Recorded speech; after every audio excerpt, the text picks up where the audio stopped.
If you want to stop the auto-renewal of your Dropbox subscription, follow these simple steps to manage your account settings effectively. Step 1. Log into your account. Visit the Dropbox website and log into your account using your email and password.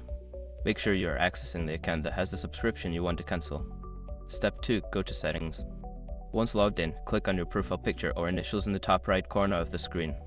From the drop-down menu, select Settings to access your account settings. Step 3. Navigate to the Plan tab.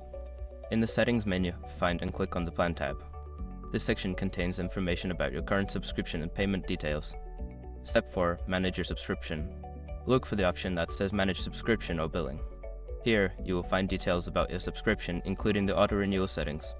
Step 5. Turn off auto-renewal. Find the option to turn off auto-renewal. This may be labeled as Cancel Subscription or Turn off auto-renewal.